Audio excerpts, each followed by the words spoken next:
अस्सलाम वालेकुम।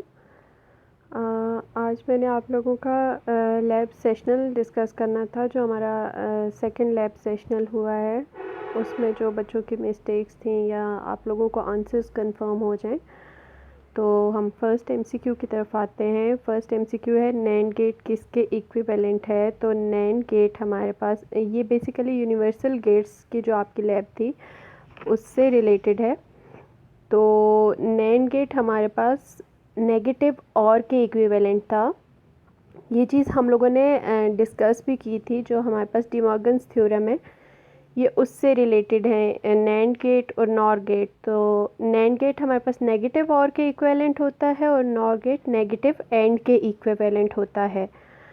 देन हमारे पास ये एक लॉजिक सर्किट था, ये भी यूनिवर्सल गेट से रिलेटेड है। तो ये logic circuit basically NOR gate को रिप्रेजेंट कर रहा था। मतलब अगर हम इसको देखें तो ए से जो हमारे पास नैंड गेट कनेक्टेड है, ये ए बार है, बी हमारे पास बी बार हम आउटपुट आ जाती है। देन ए बार बी बार को हम नैंड गेट को दे रहे हैं और उसे अगेन नेगेटिव या कॉम्प्लीमेंट उसका ले रहे हैं। तो इसको अगर हम सॉल्व करें तो ये नॉर गेट के इक्विवेलेंट है और ये भी आपके मैनुअल से ही स्क्रीनशॉट लिया हुआ है।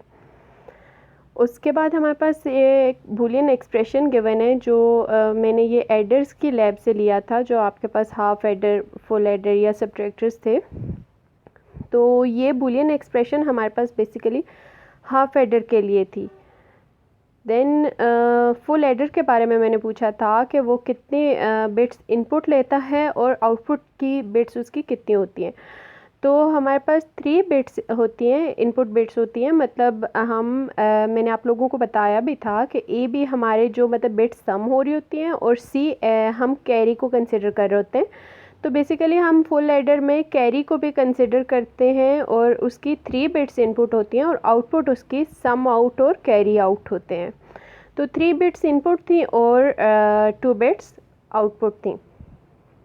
देन है जी डिफरेंस और बोरो के बारे में हमने बताना था। तो अगर हम इसको देखें, ए बी ज़ीरो है, ए मतलब हम ए से बी को सब्ट्रैक्ट करेंगे, ज़ीरो में से ज़ीरो सब्ट्रैक्ट होगा तो ज़ीरो ही रहेगा। लेकिन हमने जब सी को सब्ट्रैक्ट करना है तो ज़ीरो में से 1 सब्ट्रैक्ट नहीं हो सकता, हम कैरी लेंगे। कैरी लेंगे तो वो 1 ज़ीरो हो जाता है। 1 ज़ीरो 2 है, तो 2 में से जब हम 1 सब्ट्रैक्ट करते हैं तो हमारे पास डिफरेंस 1 रह जाएगा और हमने ऑलरेडी 1 बारो लिया हुआ था तो 1 हमारे पास बारो होगा। तो मतलब 1 1 हमारे पास होना चाहिए। तो ये हमारे पास ये वाला ऑप्शन ठीक था, difference D equal to 1, B equal to 1। Next है जी, हमने हाईलाइट किया हुआ है ज़ीरो में से 1 को जब सब्ट्रैक्ट करेंगे तो हम नहीं कर सकते, उसके लिए हमने बोरो लेना है। तो 1 ज़ीरो हो जाएगा। 1 ज़ीरो में से जब 1 को हम सब्ट्रैक्ट करेंगे तो हमारे पास 1 रह जाता है। अब 1 में से 1 अगेन सब्ट्रैक्ट होगा तो हमारे पास डिफरेंस 0 आ जाता है और बोरो 1 आ जाता है। तो ये हमारे पास डिफरेंस 0 बोरो इक्वल टू 1 वाला ऑप्शन सही होगा। थर्ड हमारे पास है ए में से बी जब सब्ट्रैक्ट होगा, 1 में से 1 सब्ट्रैक्ट हुआ तो हमारे पास 0 आ जाएगा। 0 में से हमने सी को जब सब्ट्रैक्ट करना है तो 0 में से 1 सब्ट्रैक्ट नहीं हो सकता, 1 अगेन बोरो आएगा। 1 0 से जब 1 सब्ट्रैक्ट होगा तो डिफरेंस हमारे पास 1 रह जाएगा और बोरो भी 1 हो जाएगा। नेक्स्ट आपके पास ये लॉजिक सर्किट था कि ये किस चीज़ को रिप्रेजेंट करता है। तो ये चीज़ तो हमें पता चल जाती है कि ये पैरेलल एडर है, लेकिन अब कितने बिट पैरेलल एडर है तो आप लोग इनपुट से भी देख सकते हैं। यहाँ पे हमारे पास A0 B0 फर्स्ट जो इनपुट बिट्स हैं और A1 B1 second input bits हैं। तो ये 2 बिट पैरेलल एडर था। तो मेरे ख्याल से ये इसमें भी कोई ऐसी डिफ़िकल्टी नहीं थी। ये भी आप लोगों के मैनुअल से ही एक स्क्रीनशॉट लिया हुआ है। देन आ जाता है हमारे पास, हमने बूलियन फंक्शन बताना था इसका जो है स्टैंडर्ड फॉर्म में कि ये किस चीज़ को रिप्रेजेंट कर रहा है, एफ़ हमारा क्या बनेगा। तो इसके लिए हम देख लेते हैं जो ये नैंड गेट को इनपुट्स जा रही हैं। सबसे पहले हम देखते हैं ये y0 जा रहा है, तो y0 हमारे पास इन सब ऑप्शंस में है। नेक्स्ट देखते हैं हमारे पास y4 जा रहा है इनपुट, तो y4 हमारे पास ये लास्ट 2 ऑप्शंस में था तो हम y4 को कंसिडर कर लेते हैं, लास्ट 2 ऑप्शंस को कंसिडर करते हैं। देन जो थर्ड इनपुट इसे जा रही है वो y6 जा रही है। तो लास्ट 2 ऑप्शंस में अगर हम देखें तो थर्ड ऑप्शन है जिसे y6 जा रही है। तो इसका मतलब है कि हमारे पास थर्ड ऑप्शन सही था, FABC इक्वल टू 0467।